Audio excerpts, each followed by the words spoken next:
Hello दोस्तों, तो इस एपिसोड की शुरुआत भी वहीं से होती है जहाँ पे इसका लास्ट एपिसोड एंड हुआ था। तो अब हमारा ये वाला एपिसोड स्टार्ट होता है। तो हम यांग काई के घर को देखते हैं जहाँ वो मास्क पहनने वाली वो लड़की चुपके से यांग के घर के पास छुपी हुई होती है। वो यांग पे नजर रखने की कोशिश कर रही होती है ताकि उसे कुछ ऐसा राज देखने को मिल जाए जिससे छुपकर यांग उसकी मदद से खुद को पावरफुल बना रहा है। इसलिए वो वहाँ इधर उधर छुप रही होती है ताकि यांग उसे ना देख सके। तभी वो चुपके से विंडो से अंदर देखती है तो कहती है यहाँ तो कोई भी नहीं है। जिसके बाद वो सोचती है कि ये विंड माउंटेन में कैसे गया और वहाँ से इतने सारे हर्ब्स इसने कैसे जमा कर लिए हैं और ये इतने ज़्यादा है कि इससे ये क्या करेगा। मगर तभी उसको यांग की आवाज़ आती है जिस पर वो काफ़ी डर जाती है। क्या अरे नहीं, लगता है यांग खतरे में है। इसके साथ ही वो उसकी आवाज़ की तरफ भाग जाती है। बट तभी वो थोड़ा सा आगे जाती है तो वहीं तुरंत ही वहीं पर रुक जाती है क्योंकि जब वो आगे देखती है तो सामने वाले तालाब में यांग नहा रहा होता है। इसे देखने के बाद वो पूरी तरह शॉक हो जाती है और उसे बिना कपड़ों में देखकर उसकी तो हालत पूरी तरह खराब हो जाती है और उसने शर्माते हुए अपने मुंह पे हाथ रखा होता है कि कहीं उसे पता ना चल जाए कि मैं यहाँ पे खड़ी हूँ। जिसके साथ ही वो तुरंत ही शर्मा कर पेड़ के पीछे छुप जाती है और खुद से कहती है कि सेट के टीचर्स ने इसको इतना इंपॉर्टेंट काम दिया हुआ है, ये उन्हें छोड़कर यहाँ कपड़े उतार कर खुलेआम दिन में नहा रहा है। कितना बेशर्म है, किसी ने देख लिया तो। तभी वो सोचती है कि अगर इसने कपड़े उतारे हुए हैं तो क्या हुआ, मुझे थोड़ा देखना चाहिए इसे, कौन सा इसे पता चल जाएगा, मैं तो अपना काम कर रही हूँ, इसमें क्या बुरा है। इसके साथ ही वो चुपके से देखने लगती है। वहीं दूसरी तरफ हम यांग को देखते हैं जो कि सोच रहा होता है कि मेरे बॉडी में फिजिकल चेंजेस काफ़ी तेजी से हो रही हैं। मुझे भी नहीं पता चलता कि कब मेरी पावर्स मेरे आउट ऑफ कंट्रोल हो जाती हैं। मेरे जिस्म के जख्म भी इतनी तेजी से हील हो रहे हैं कि इसका मैं क्या ही बोलूँ। ये तो एक सपने जैसा है, मैं कितना पावरफुल बन रहा हूँ। कि तभी वो खुशी के साथ तुरंत ही पानी के अंदर एक डाइव लगा देता है। ये देखकर लड़की भी तुरंत ही शौक हो जाती है कि ये क्या किया इसने और अपने आंखें बंद कर देती है। तभी वो एक आंख खोलकर उसे देखने लगती है कि कहीं डूब तो नहीं गया, काफी देर से पानी के अंदर है। तभी यांग हाथ में फिश पकड़कर उसे बाहर निकाल लेता है। इसके बाद ही उस लड़की को ये देखकर राहत मिल जाती है कि शुक्र है जिंदा है। मगर तभी उसके पैर की वजह से एक लकड़ी टूट जाती है। इसकी आवाज़ यांग भी सुन लेता है। इस पर वो खुद से कहता है कि यहाँ कोई तो है, मुझे किसी चीज़ की आवाज़ सुनाई दी है। इसके साथ ही वो सीधा पानी से बाहर चला जाता है और सोचते हुए खुद से कहता है कि आज के इतना काफ़ी है, बहुत नहा लिया मैंने। और फिर अपना सूट को देखता है तो वहीं पड़ा होता है और उसे उठाकर पहनने लगता है। जिसके साथ ही यहाँ पे दोस्तों हमारा ये वाला सीन यहीं पे चेंज हो जाता है जहाँ हम देखते हैं कि मिस्टर मैंग वहाँ अपनी दुकान में सो रहा होता है, वो भी घोड़े बेच के। तभी अचानक से कोई टेबल पे जोर से अपना बैग रख देता है जिससे वो डर के मारे सीधा उठ जाता है और उसकी नींद खराब हो जाती है। जिस पर वो गुस्से के साथ उसे देख के कहता है कि यांग काई, ये तुम हो? तुमने अचानक से आकर मुझे ऐसे डरा दिया कि मुझे इससे अभी हार्ट अटैक आ जाता। इतना जोर से कौन अपना बैग ऐसा फेंकता है, तुम्हें तमीज नहीं है क्या? पर तभी वो यांग को देखता है और उसे कहता है कि बच्चे क्या बात है, यहाँ क्यों आए हो? जिस पर यांग उसे कहता है मैं अपनी जान दाव पे लगाकर ये पूरा बैग भर के ले आके आया हूँ। मैं वो सभी हर्ब्स और प्लांट्स लेके आया हूँ जो आपने मांगे थे। तभी वो उस बैग को खोलता है तो उससे मिट्टी की धूल उड़ने लगती है और वो मिस्टर मैंग से कहता है कि जरा देखो ना कितने सारे हैं। वही मिस्टर मैंग उस धूल मिट्टी की वजह से सांस भी नहीं ले पा रहा होता है और उससे कहता है कि बैग में कचरा है या फिर हर्ब्स। बट तभी वो उन सभी हर्ब्स को देखता है तो हैरान होते हुए खुद से कहता है कि ये तो मेरे बताए हुए सभी एक एक प्लांट्स को लेके आया है, पर इसको इतने सारे कैसे एक साथ एक जगह में कैसे मिल गए और काफ़ी ज़्यादा लेके आ गया। लेकिन मेरे इस पूरी दुकान में ये इतनी ज़्यादा है कि मुझे रखने की जगह भी नहीं मिलती। खैर ये तो एक छोटा सा टेस्ट था जो मैं इसे देखना चाहता था कि ये मेरे लिए क्या कर सकता है क्या नहीं, बट इसने काफ़ी अच्छा काम किया है। खैर ये लड़का वाकई में बहुत ही अच्छा है दिल का, बट अब तो मुझे इसका पहले से भी काफ़ी ज़्यादा इसकी केयर करनी है क्योंकि जो भी मुझ पर भरोसा करता है मैं उनका बहुत ही ख्याल रखता हूँ और उनकी केयर करता हूँ बहुत ज़्यादा, दिल से भी ज़्यादा। इसके बाद वो यांग से कहता है अच्छा ठीक है यार ले लेता हूँ, इसमें क्या है, इतने जितने पैसे बनते हैं मैं तुझे दे दूंगा। पर बता दूँ 2 हर्ब्स के बदले में एक ही सिल्वर कॉइन दूंगा, समझे बेटा? और इतने सारे हर्ब्स को देख के लगता है ये तो बस 20-30 प्लांट्स हैं, तो बच्चे मैं तुझे टोटल 16 सिल्वर कॉइन्स ही दूंगा, समझ गए? और इतने तुम्हें मिलेंगे, नहीं तो बकवास नहीं करनी। लेकिन बच्चे तुमने मेरे इस टेबल को मिट्टी से गंदा किया है, ऊपर से मिट्टी की धूल भी थी, तो मेरे इस शॉप को साफ करना होगा। तुम्हें मेरे जाने के बाद इसे अच्छे से साफ करना है, समझ गए? इसके साथ ही वो उन सभी हर्ब्स प्लांट्स को डस्टबिन में फेंक देता है क्योंकि उसे इसकी ज़रूरत नहीं होती, बस वो दिखावा कर रहा था। बट तभी वो यांग को देखता है जो कि इधर उधर देख रहा होता है और उसे कहता है कि क्या देख रहे हो बच्चे। इसके साथ ही यांग उसे कहता है कि मिस्टर मैंग, मैं जब उस माउंटेन पे गया था तो मुझे वहाँ एक लाजवाब चीज़ मिली है। इसके साथ ही वो उसे एक प्लांट्स दिखाता है। ये देखकर मिस्टर मैंग हैरान होते उसे कहता है कि ये तुम्हें कहाँ से मिला। इस पर यांग उसे कहता है कि गुफा में वहाँ लेवल फर्स्ट रेल्म का एक मॉन्स्टर इसको प्रोटेक्ट कर रहा था अपने गुफा में। उसकी ये बातें सुनकर मिस्टर मैंग काफ़ी शॉक हो जाता है। इसके साथ ही यांग उसे कहता है कि उस मॉन्स्टर को मैंने जान से मारा है, आपको पता है। उसके बाद ही मैंने ये तुरंत ही उखाड़ लिया वहाँ से। तभी मिस्टर मैंग सोचता है कि समझ नहीं आता इसके सभी एनर्जीज कैसे ठीक हो गए। अगर इसने मॉन्स्टर से फाइट की है तो कुछ तो चोट लगनी चाहिए इसे। इसके साथ ही वो उसे कहता है कि हाँ तुम, मैं समझ गया, तुमने काफ़ी अच्छा काम किया, तुम काफ़ी लकी हो बच्चे। और इस चीज़ को ब्लड गेनोडोर्मा कहते हैं। ये काफ़ी रेयर मेडिकल मटेरियल है। अरे नहीं नहीं नहीं, ये तो लो लेवल ग्रेड का एक प्लांट्स है, बस और कुछ नहीं। ये एक लो लेवल का प्रोडक्ट है बच्चे, समझ गए। इस पर यांग हैरान होते हुए उसे कहता है कि एक लो लेवल, ये क्या आप सच में कह रहे हो। इस पर मिस्टर मैंग हंसते उसे कहता है कि तुम अच्छा मजाक कर लेते हो बच्चे, मेरी एक बेटी है वो भी ऐसे ही करती है। मुझे मेडिसिन के बारे में सबसे ज़्यादा पता है, समझ गए, तो मैं झूठ क्यों बोलूँगा। इसलिए बच्चे मेरी मान लो, ये एक मामूली सी एक मेडिसिन है, समझ गए। जिस पर यांग उसे कहता है कि फिर इसके बदले में मुझे कितने पैसे दोगे। जिस पर मिस्टर मैंग इशारा करते हुए उसे कहता है कि मैं तो बस 2 सिल्वर कॉइन्स ही दूंगा। जिस पर यांग उसे कहता है कि मैं इस पैसों की जगह इसे जेरी डेडवुड ग्रास प्लांट्स के बदले में एक्सचेंज करना चाहता हूँ। मुझे इन सभी पैसों के बदले आप 10 मामूली लो ग्रेड हर्ब्स ही दे दो। जिस पर मिस्टर मैंग उसे कहता है कि पैसों के बदले बस ये चाहिए, क्या तुम्हें सच में यही चाहिए है ना। जिस पर यांग उसे कहता है कि सही कहा, अभी तो आपने ही कहा कि मेरे 2 हर्ब्स प्लांट्स की जगह आप उसके बदले 1 कॉइन्स दोगे। जिस पर मिस्टर मैंग उसे कहता है कि जितना इन प्लांट्स की कीमत है तो मैं उतना ही बताऊंगा ना, मगर तुम जो लेना चाहते हो ये महंगे हैं। जिस पर यांग उसे कहता है कि तो फिर उतनी कीमत में आप अपने प्लांट्स मुझे क्यों नहीं दे रहे हो। मुझसे जो ले रहे हो उसकी कीमत अलग है और जो मैं आपसे प्लांट्स ले रहा हूँ उसकी आप अलग बता रहे हो। कितनी शर्म की बात है। जिस पर मिस्टर मैंग उसे कहता है कि बच्चे तू इतना गुस्सा क्यों हो रहा है और ये आप ग्रैंडपा से कोई ऐसी बात करता है। जिस पर यांग उसे कहता है कि मैं बस इतना जानता हूँ आप लालची हो और झूठ बोल रहे हो। इस पर मिस्टर मैंग उसे कहता है कि क्या कहा, मगर ये इन प्लांट्स की कीमत तो हमारे सेक्ट ने ही रखी है, मैंने थोड़ी रखी, ये उनकी प्रॉपर्टी है, मैं तो बस इसे बेच रहा हूँ। क्योंकि तुझे क्या लगता है इस एकेडमी के पास इतना पैसा कहाँ से आ रहा है जिससे ये 3000 डिसेबल को सपोर्ट देती है। यहाँ सब ऐसा ही चलता है, अगर एक हाथ से फ्री में मिल रहा है तो दूसरे हाथ से महंगा मिलेगा, यही जिंदगी का रूल है। मैं तो बस इनको बेचता हूँ, महंगी कीमत सेक्ट वालों ने रखी है ताकि वो ज्यादा से ज्यादा पैसे कमा सके, मैं नहीं, समझे। अब भी कहोगे कि मैं लालची हूँ, वैसे भी अगर तुमको मसला है तो फिर अपने प्लांट्स वापस ले जाओ। इस पर यांग उसे कहता है कि ठीक है दे दो मुझे। इसके साथ ही वो यांग को उसका बैग दे देता है। यांग उसे वो बैग लेके उसे कहता है कि तुम काम बिल्कुल भी नहीं करते, बस सोते रहते हो, अब ये सफाई भी तुम ही कर लेना। इसके साथ ही वो वहाँ से भाग जाता है। मिस्टर मैंग उसकी बात को सुनकर काफी गुस्सा हो जाता है और उसे कहता है कि बदतमीज बच्चे रुको जरा, अभी खबर लेता तेरी। तभी हम बाहर का सीन देखते हैं जहाँ पे हम उसी मास्क पहने हुए उस लड़की को देखते हैं जो कि उसी दुकान की तरफ जा रही होती है। तभी वो यांग को देखती है, वो तुरंत ही अपना चेहरा छुपा लेती है और उसे देखने लगती है कि वो कहाँ भाग रहा है। तभी दूसरी तरफ मिस्टर मैंग भागते हुए उसके पीछे जाता है कि बच्चे रुक जा, मगर यांग जा चुका होता है। इसके साथ ही वो उदास होते हुए वापस जाने लगता है।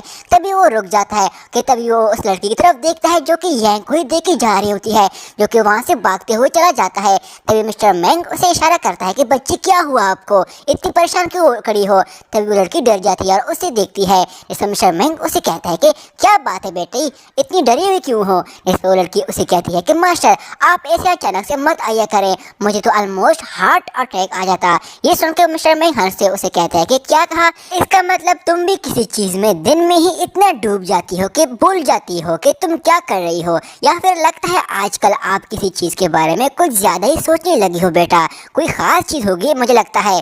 तभी वो लड़की उसे कहती है कि मास्टर आप ज्यादा काम मत किया करें, मुझे बस आपकी एंजल्स की फिक्र रहती है, आप काफी कमजोर होते जा रहे हो। इसके साथ ही वो मिस्टर मैंग का हाथ पकड़कर उसे लेके जाने लगती है। इस पर मिस्टर मैंग उसे कहता है कि बेटा अब मैं बूढ़ा हो गया हूँ तो ऐसी बीमारियां अब तो आती रहेगी मुझे, क्योंकि कोई बड़ी बात नहीं है, आप परेशान ना हो बेटा।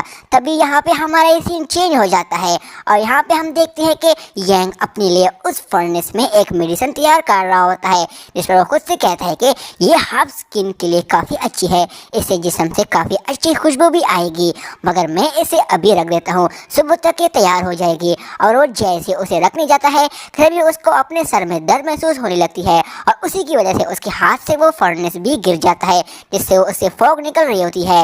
इस पर वो समझ जाता है कि मैंने इस फर्नेस में 3 लीव सोल फ्लावर और एक जड़ी डेडवुड ग्रास डाली है, इसमें थोड़ा सा पॉइजन भी होता है, इसलिए सब हो रहा है। अगर इस फॉग को सांस के जरिए बॉडी में सूंघ लिया जाए तो पहले ये दिमाग को डैमेज देती है और फिर पूरी बॉडी को, मगर ये इतना भी खतरनाक नहीं होता। मुझे बस इसे तैयार होने तक इसके पास नहीं जाना चाहिए था, क्योंकि ये फर्नेस जब उस हर्ब्स को जलाकर उसे तैयार कर रहा होता है तब इससे पॉइजन फॉग निकलती है, जिसके साथ ही उसकी बॉडी में वो एनर्जी एक्टिवेट हो जाती है। और यांग अब ये उसी पॉइजन के बारे में सोच ही रहा होता है, तभी वो जैसे अपना हाथ उठाता है तभी उसके हाथ पे वो ब्लैक एंशिएंट बुक बाहर निकल आ जाती है। तभी यांग उसके सभी पेजेस को खोल लेता है और खुद से कहता है कि मैं समझ गया, मेरी क्वालिफिकेशन अभी मिडी कोर लेवल पे है, लेकिन एक इंसानी पोटेंशियल कभी खत्म नहीं होती, इसलिए मैं इस पॉइजन फॉग को इस पावर्स की वजह से ही मैनेज कर रहा हूँ और मुझे ज़्यादा डैमेज भी नहीं दे रही है। इसके साथ ही वो उन पेजेस को अब बंद कर देता है कि तभी उसकी बॉडी पे अब प्राउड गोल्डन बॉडी की पावर्स एक्टिवेट हो जाती है। इसके साथ ही यांग के अंदर की सोल उसे कहती है कि ये बातें करना बंद कर, यांग काई तुम इससे कई गुना ज़्यादा पावरफुल हो, इस मामूली पॉइजन फॉग से तुम डर के खुद को कमज़ोर नहीं समझ सकते, उठो और खड़े हो जाओ। अब इस पॉइजन फॉग की वजह से इसकी जहर से यांग की बॉडी काफ़ी कमज़ोर पड़ गई होती है, जिसकी वजह से ये उठ भी नहीं पा रहा होता है, मगर ये पावर्स उसे कहती है कि तुम कर सकते हो। और फिर वो पूरी हिम्मत करते हुए उस दर्द को सहकर उसे वहाँ से उठने लगता है, जिस पर वो कहता है कि मैं यांग काई हूँ, और वो खड़े होकर जोर से चिल्लाता है, जिसकी वजह से उसकी काफ़ी एनर्जी उसकी बॉडी से ही निकल जाती है। और यही तो हम एक बहुत ही खूबसूरत जंगल को देखते हैं, ये वाकई में काफ़ी खूबसूरत जगह होती है, रात का वक्त होता है, हम वहाँ एक लड़का और एक लड़की को देखते हैं जो कि एक दूसरे को हक किए होते हैं। तभी हम देखते हैं कि ये लड़का और कोई नहीं बल्कि ज़ूमो होता है और उसके साथ वो लड़की उसकी गर्लफ्रेंड होती है। ज़ूमो उसे प्यार से कहता है कि मेरी प्यारी सी जान, जिस पर वो लड़की उसे आई लव यू कहती है।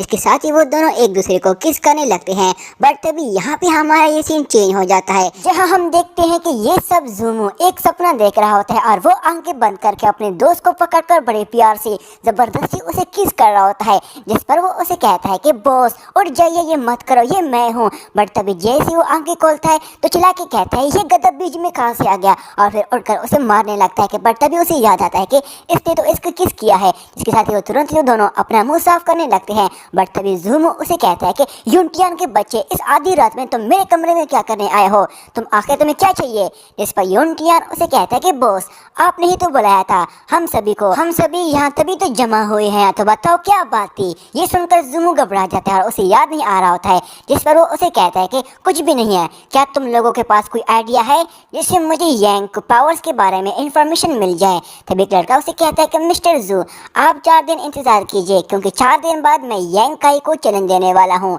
मैं वादा करता हूँ उसे इतना मारूंगा कि वो सर झुका के आपसे माफ़ी मांगेगा। जिस पर ज़ूमो उसे कहता है कि मनहूस मैं इतने दिन इंतज़ार नहीं कर सकता, तुम लोगों से कुछ नहीं होने वाला, मैं खुद ही देख लूँगा। अगर तुम लोगों के पास बेस्ट आइडिया नहीं है तो जाओ, दफ़ा हो जाओ यहाँ से और जाकर सो जाओ। पर तभी यूनटियान उसे कहता है कि मिस्टर ज़ू मेरे पास एक आइडिया है। जिस पर ज़ूमो उसे कहता है कि कैसा आइडिया, जल्दी बताओ मुझे। तभी वो लड़का उसके पास जाकर उसके कान में वो सब कुछ बता देता है और इसको सुनने के बाद ही वो स्माइल करता है। इसके साथ ही दोस्तों यहाँ पे हमारा ये सीन चेंज हो जाता है, जहाँ अगले दिन हम यांग काई को देखते हैं जो कि बैटल अरीना फील्ड में सफाई कर रहा होता है। जिस पर वो सोचते हुए खुद से कहता है कि कल रात मैंने काफ़ी प्रैक्टिस की है, वो फर्नेस अब काफ़ी तैयार हो गया होगा, मुझे जल्द से जल्द काम ख़त्म करके उसकी मदद से प्रैक्टिस करनी है। बट तभी यूनटियान उसके सामने आ जाता है और उससे कहता है कि ब्रदर यांग। जिस पर यांग उसे कहता है कि तुम्हें मुझसे क्या चाहिए। जिस पर यूनटियान उसे कहता है कि मैंने सुना है ब्रदर यांग ने कल जाओ को बहुत बुरी तरह हराया है, ये सुनकर मुझे काफ़ी खुशी मिली है, आपके हाथ को पकड़कर बहुत ही अच्छा लग रहा है, इस हाथ से आपने उसे पीटा था, है ना। तभी यांग उससे अपना हाथ दूर कर देता है और खुद से कहता है कि ये तो ज़ूमू का साथी है, लगता है ये लोग फिर से कुछ नाटक कर रहे हैं और ये उनसे मिला हुआ है। इसके साथ ही वो उससे पूछता है कि तुम्हें ज़ूमू से नफरत क्यों है, और साथ ही ये इस जाओ से, जिस पर यूनटियान उसे जवाब देता है कि इसने तो मेरी बहुत ही बेइज्जती की है, वो एक इंसान होकर भी एक जानवर जैसा बीस्ट है। इस पर यांग उसे कहता है कि मुझे तो वो शरीफ लगता है यार, क्या सच में वो तुम्हें एक जानवर जैसा बीस्ट लगता है? क्या वो इतना बुरा है? क्या वो बेशरम है, जिद्दी है, खूनखार है, निकम्मा है, जालिम है, घटिया है? वहीं दूसरी तरफ ज़ूमू अपने साथियों के साथ चुपके से ये सब कुछ देख रहा होता है, मगर ये सब सुनकर उसे यांग पे काफ़ी गुस्सा आ जाता है कि मुझे ये सब बोलने की इसकी हिम्मत कैसी हुई। मगर तभी उसका साथी उसे रोकता है कि बहुत शांत हो जाइए, हमारा सारा प्लान खराब हो जाएगा। इसके बाद ही वो दोबारा से चुप के जाता है और खुद से कहता है कि यांग काई, एक बार मेरा काम हो जाए फिर मैं तुझे इतना मारूंगा इस घटिया जुबान से, मेरा नाम भी तुम इज्जत के साथ लोगे, समझ गए। तभी दूसरा यूनटियान यांग से कहता है कि हाँ बिल्कुल वो ऐसा ही है। वो लड़का हो या लड़की दोनों को तंग करता है, वो समझता है कि कमजोर को कमजोर ही रहना चाहिए और ताकतवर वालों से डरना चाहिए, वो एक खूनखार दरिंदा है भाई। वहीं अपने साथी की जुबान से भी अपनी बेइज्जती सुनकर ज़ूमू तो पूरी तरह टूट चुका होता है। तभी यांग यूनटियान का हाथ पकड़कर उसे कहता है कि चलो आज उसे मिलकर सबक सिखाते हैं। इस पर यूनटियान उसे रोकते हुए उसे कहता है कि मैंने बस उसे अपने ख्वाबों में ही मारा है, मगर मैं तो इतना कमज़ोर हूँ कि रियलिटी में जाओ हो को भी नहीं मार सकता भाई, और तू उसके पास मुझे लेके जा रहा है, और मिस्टर ज़ूमू के पास उसकी पूरी गैंग है, हम दोनों मिलकर से मुकाबला नहीं कर सकते भाई। इस पर यांग उसे कहता है कि अगर तुम्हें लगता है कि तू उसे हरा नहीं सकता तो फिर उसे सबक सिखाना भी भूल जा। इसके साथ ही वो अपनी सफाई करने लगता है। इस पर यूनटियान उसे कहता है कि मुझे सबक सिखाना है भाई यार। जिस पर यांग उसे कहता है कि भला ही मैं उससे हरा नहीं सकता, बट मेरे अंदर इतना जज्बा और इतनी हिम्मत है कि मैं कभी भी हार नहीं सकता अगर मेरी उससे फाइट हो जाए, चाहे सामने वाला कितना भी पावरफुल क्यों ना हो। तुझ में ये चीज़ नहीं है। अब दोस्तों यहाँ पे यांग उसकी चाल समझ चुका होता है और वो अब उसे बातों में लगा देता है। यूनटियान उसे कहता है कि मुझे अब बदला नहीं लेना उसे, क्योंकि वो मुझसे ज़्यादा पावरफुल है, बट आपकी पावर्स देखने के बाद मैं तो आपका फ़ैन हो गया हूँ, तो क्या आप मुझे अपनी पावर्स दिखा सकते हो? इस पर यांग उसे कहता है कि अरे मैं इतना भी पावरफुल नहीं हूँ, उसे अगर मैं हरा पाया हूँ तो उसने ही बोला था कि मुझे अगर मैं अपने 3 अटैक से इसे नीचे गिरा देता हूँ तो मैं ये फाइट जीत जाऊँगा। अब तब मेरी ये किस्मत अच्छी थी और मैंने वही किया जो उसने बोला था, और इसी तरह मैंने उसको हरा दिया था, वो भी बिना किसी पावर्स के। इसमें क्या बड़ी बात है? जिस पर यूनटियान उसे कहता है कि मैंने खुद देखा था तुमने क्या ज़बरदस्त तरीके के साथ मूव अटैक को परफॉर्म करते हुए उसे सबक सिखाया था, ऐसे ये ऐसे ऐसे, प्लीज़ वैसा आप करके दिखाइए ना, या फिर एक काम करते हैं, आप क्या मुझसे फाइट कर सकते हो? इस तरह मुझे आपसे ट्रेनिंग भी मिल जाएगी और मैं अपनी आंखों से आपकी ये खूबसूरत पावर्स भी देख लूँगा। इसके साथ ही वो उसे ग्रीट करते हुए उसे कहता है कि प्लीज़ मुझे अपना हॉनर दिखाइए ना भाई। इस पर यांग उसे कहता है कि मैंने कहा ना, जाओ वो को हराना बस मेरा एक लक था। तभी वो लड़का सोचता है कि मेरा दिमाग ख़राब हो रहा है, ये तो मुझसे भी ज़्यादा नाटक कर रहा है। तभी वो उसे कहता है कि मुझे नहीं पता भाई, आप मुझसे फाइट करोगे वरना मैं नाराज़ हो जाऊंगा, मुझे तब तक चैन नहीं आएगी, मैं इसे देखना चाहता हूँ, मेरा पूरा जिस्म इसे देखने के लिए तरस रहा है, पागल हो रहा है। मैं चाहता हूँ आप अपने इस खूबसूरत हाथों से मुझे हिट करो, मुझे मारो और फाइट करो ताकि मुझे कुछ सीखने को मिल जाए। क्या आप चाहते हो मुझ जैसा लूज़र इन लोगों से मार खाए और सुसाइड कर ले? हाँ, मेरा जिस्म तड़प रहा है, मुझे कितनी तकलीफ हो रही है। जिस पर यांग उसे कहता है कि तुम डॉक्टर के पास जाकर खुद को चेकअप करवा लो यार। जिस पर यूनटियान उसे कहता है कि मुझे डॉक्टर के पास नहीं जाना और ना मुझे डॉक्टर की ज़रूरत है, मुझे एक फ्रेंडशिप की ज़रूरत है। मैं तो किसी भी बीमारी के लिए कोई भी मेडिसिन खा लूँगा, बट मुझे आप जैसा ट्रेनिंग कोई भी नहीं दे सकता। जिसके साथ ही वो उसका हाथ पकड़कर उसे कहता है कि मुझे उम्मीद है आप मेरी मदद ज़रूर करोगे। इसके साथ ही यांग अपना हाथ दूर कर देता है और सोचते हुए खुद से कहता है कि लगता है जब तक मैं इससे फाइट नहीं करूँगा ये यहाँ से नहीं जाने वाला। इसके साथ ही वो उसे कहता है कि अगर तुम मेरी पावर चेक करना चाहते हो तो मुझसे फाइट करो। इस पर यूनटियान उसे कहता है कि मैं तुम्हें कैसे चैलेंज दे सकता हूँ, कल ही तो तुमने जाओ हाउ से फाइट की थी। इस पर यांग उसे कहता है कि उस फाइट में जाओ हू ने मुझे चैलेंज दिया था,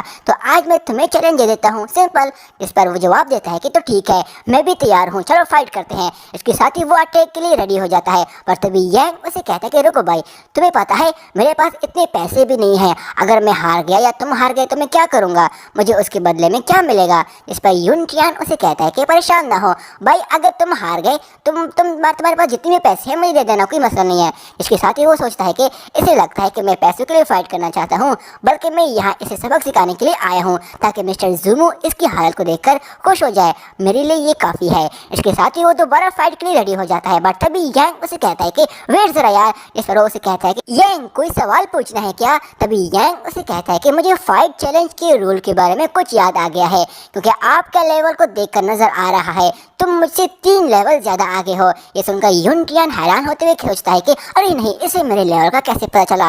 इसके साथ ही वो उसे कहता है कि अरे भाई मैं बताना भूल गया, पिछले साल मैं आपसे 3 लेवल आगे था, मगर मुझे काफ़ी सालों पहले मार्शल आर्ट की प्रैक्टिस करते हुए वक्त मुझे एक बहुत ही बुरी इंजरी हुई थी। उसका असर जैसे जैसे होने लगा मेरी स्ट्रेंथ पे काफ़ी ज़्यादा असर हुआ। अब मैं पहले जैसे स्ट्रॉन्ग नहीं या पावरफुल नहीं हूँ, भला ही मेरा लेवल आपसे 3 लेवल आगे है। वरना खुद सोचो, आज मैं जाओ हो को आंखें दिखाकर उसे फाइट करता और ज़ूमू को वैसे भी नहीं छोड़ता, उसे भी सबक सिखाता। इस पर यांग उसे कहते कि हाँ मैं समझ गया। जिसके साथ ही यून टियान दोबारा से फाइट के लिए रेडी हो जाता है, बट तभी यांग उसे कहता है कि वेट जरा। अब ये सुनकर वहाँ ज़ूमू की हालत काफ़ी खराब हो जाती है, उसे काफ़ी गुस्सा आ जाता है और उसका सब्र अब टूटने लगता है और उसे मारा जाता है। बट तभी उसका साथी उसे रोक देता है और उसे कहता है कि ऐसा मत करो बॉस। तभी दूसरी तरफ यांग उसे कहता है कि देखो मैं नहीं चाहता इस फाइट के बाद आगे चलकर कोई मसला आ जाए, इसलिए क्यों ना तुम मुझे कुछ ऐसा दे दो जिससे मुझे यकीन हो कि फाइट में हारने के बाद तुम मेरे लिए कोई मसला नहीं पैदा करोगे। अगर मैंने तुझे कोई नुकसान पहुंचा दिया या फिर अनजाने में ही फाइट के दौरान हम दोनों से कुछ ऐसा बुरा हो जाए जिससे आगे चलकर कोई मसला पैदा हो जाए, तो मैं नहीं चाहता कि ऐसा कुछ हो। ये फाइट तुम्हारी मर्जी की हो रही है, भला ही चैलेंज मैं दे रहा हूँ। अब ऐसा भी नहीं है कि मुझे तुम पे भरोसा नहीं है, मैं बस चाहता हूँ कि हम दोनों सेफ हो। जिस पर यून टियान उसे कहते हैं कि अरे नहीं नहीं, मैं समझ गया, आप परेशान ना हो, आप बस यही रहो, मैं आपके लिए अभी कुछ लेके आता हूँ। इसके साथ ही वो वहाँ से चला जाता है। तभी यांग सोचता है कि कितना बेवकूफ़ है, मार खाने के लिए भी पैसे दे रहा है। मैं तो चाहता ही हूँ ज़ूमू ऐसे बेवकूफ़ बच्चों को मेरे पास बेचते ही रहे, जिससे ऐसे ही मुझे फ़ायदा मिलता रहे। पता नहीं ये मेरे लिए क्या लेके आने वाला है। तभी कुछ देर बाद हम देखते हैं कि वो लड़का हर्फ से भरा हुआ एक बैग लेके आ रहा होता है, जिस पर वो खुद से कहता है कि ये सभी लो लेवल की हर्ब्स हैं, मुझे बस 20 सिल्वर कॉइन्स ही ज़ाया करने पड़े इसके लिए, अगर मैं हार भी गया तो भी इतना दुख नहीं होगा। तभी यांग देखता है कि ये तो वापस आ गया। इसके साथ ही यून टियान उसे अपना बैग देता है और उसे वो कहता है कि भाई अब हम फाइट कर सकते हैं, है ना। यांग उस बैग को रखकर उसे कहता है कि हाँ ठीक है, इस सब का बहुत शुक्रिया। इसके साथ ही यून टियान फाइट के लिए रेडी हो जाता है और उससे कहता है कि अब अटैक करूं, जिस पर यांग उससे कहता है कि हाँ करो। ये सुनते ही यून टियान फुल स्पीड से तुरंत ही उस पर अटैक करना शुरू हो जाता है। वहीं यांग भी अपनी मार्शल आर्ट टेक्निक की मदद से उसके हर एक अटैक को डिफेंड करते हुए बड़ी आसानी से उस पर वापस उल्टा वार कर रहा होता है। लेकिन तभी यून टियान पीछे हो जाता है और फिर तुरंत ही फुल स्पीड से अपनी पूरी पावर्स का इस्तेमाल करते हुए वो यांग के चेस्ट पे पूरी ताकत से उस पर अटैक कर देता है, जिससे एक जोरदार ब्लास्ट हो जाता है। मगर यांग जरा बराबर भी नहीं हिलता। ये देखकर वो पूरी तरह हैरान हो जाता है, उल्टा उसे हाथ में दर्द होने लगती है। बट तभी वो दोबारा गुस्से के साथ अपनी फुल स्पिरिचुअल पावर एनर्जी को एक्टिवेट कर देता है। तभी वो एस्केप टेक्निक का इस्तेमाल करते हुए फुल स्पीड से, फ्लैश की स्पीड से भी तेज, वो यांग के चारों तरफ तेजी से घूमते हुए यांग के बॉडी पे आगे पीछे हर साइड से उस पे पंचेस के बरसात कर देता है। यांग ने अपनी प्राउड गोल्डन बॉडी की पावर एक्टिवेट की होती है, उसे जरा बराबर भी कुछ भी महसूस नहीं हो रहा होता है। वहीं दूसरी तरफ ज़ूमू ये देखकर काफी खुश हो जाता है। तभी यून टियान रुक जाता है और उसकी पावर्स भी कम हो जाती है। इसे देखकर वो हैरान हो जाता है कि ये क्या हुआ। तभी यांग खुद से कहता है कि ये टेक्निक मेरे लिए काफी अच्छी थी, इसकी नजदीकी औरा ने मेरे प्राउड गोल्डन बॉडी को एक्टिवेट और कल्टीवेट भी कर दिया, जिससे मेरी स्ट्रेंथ आगे काफी ज्यादा इंक्रीज हो गई। इसका मतलब जाओ हो को हराना कोई लक नहीं था। तभी वह यून टियान को देखता है। इसे देखकर यून टियान डर जाता है और इसे कहता है कि क्या देख रहे हो ऐसा। तभी वो एस्केप टेक्निक से एकदम उसके पीछे आ जाता है, लेकिन यून टियान पीछे हट जाता है। लेकिन तभी यांग उसे हवा में उठाकर एक पावरफुल लात मार के उसे दूर जमीन पे फेंक देता है और फिर बिना रोके लगातार एक के बाद एक उसके चेहरे पे पंचेस मारने लगता है। यांग तो उस पे पंचेस की बारिश कर देता है। यांग उसे मारते हुए उसे कहता है कि मैंने कहा भी मुझसे फाइट मत कर, मगर तू नहीं माना, ये ले और खा ले। वहीं यून टियान माफ़ी मांगते हुए उसे कहता है कि भाई मुझे माफ़ कर दे, मैं हार मानता हूँ, रुक जाओ, दर्द हो रही है। इसके साथ ही आखिरकार यांग रुक जाता है और उसे कहता है कि भाई तुम ठीक तो हो ना, और फिर उसको खड़ा करके अपना बैग और उस झाड़ू को उठाकर उसे कहता है कि आपकी हालत को देखकर लगता है आप कभी भी जाओ हाउस से बदला नहीं ले सकते। खैर मुझे क्या, मैं ये हार ले रहा हूँ, अब मैं जा रहा हूँ, फिर कभी फाइट करनी हुई तो याद कर लेना एक बार। इसके साथ ही वो उस बैग को लेकर चला जाता है। वहीं यूनटियान रोते हुए कहता है कि मैं ये फाइट जीत नहीं पाया, ऊपर से मैंने इतने पैसे खर्च कर दिए, वो भी इस मार खाने के लिए। इसके बाद तो अब ज़ूमू भी मुझे नहीं छोड़ने वाला और वो मुझे काफ़ी पीटने वाला है, आखिर मैं यहाँ आया ही क्यों। और वो वहाँ पे रोने लगता है। तभी दूसरी तरफ ज़ूमू गुस्से के साथ कहता है कि आखिर ये यूनटियान किस लेवल का कल्टीवेटर है। जिस पर उसका साथी उसे बताता है कि ये बॉडी टेम्परिंग रेल्म के 7 लेवल पे है। जिस पर ज़ूमू हैरान होते हुए कहता है कि एक 3rd level body tampering realm के कल्टीवेटर ने आखिर कैसे 7 लेवल को हरा दिया। ये तो लिंगजो पवेलियन के इतिहास में आज तक नहीं हुआ। तभी पीछे से कोई उसे बुलाता है और वो जैसे पीछे मुड़कर देखता है तो काफ़ी शौक हो जाता है, क्योंकि ये तो यांग होता है। जिस पर यांग उसे कहता है कि जूनियर ब्रदर, तुम्हारा बहुत ही शुक्रिया, मेरे लिए इन हर्ब्स के लिए इतना बड़ा इंतजाम किया था, मैं तुम्हारा शुक्रिया ज़रूर अदा करूंगा कभी अगर मौका मिला। जिस पर ज़ूमू उसे पूछता है कि तुम्हें कैसे पता है इसके पीछे मैं हूँ। जिस पर यांग उसे कहता है कि यूनटियान को मैंने वहाँ देख लिया था जब तुम मुझे मारने के लिए आए थे उनके साथ, मैंने इसका चेहरा अपने दिमाग में वहाँ पे सेव कर लिया था, तब ये तुम्हारा साथी है। और फिर जब ये अब मेरे पास आया तो मैंने वही किया जो तुम लोगों का प्लान था। खैर मुझे क्या, मैं जा रहा हूँ, कल मिलूंगा। और इतना कहते ही वो वहाँ से चला जाता है। वहीं ज़ूमू को काफ़ी ज़्यादा गुस्सा आ जाता है और खुद से कहता है कि यांग काई, मैं तुझे छोड़ूंगा नहीं। और इसी के साथ दोस्तों हमारा ये वाला एपिसोड भी यहीं पे एंड हो जाता है। दोस्तों ये वाला एपिसोड ज़रा बराबर भी अच्छा लगा तो मेरे इस चैनल को सब्सक्राइब करके इस वीडियो को लाइक कर देना। शुक्रिया।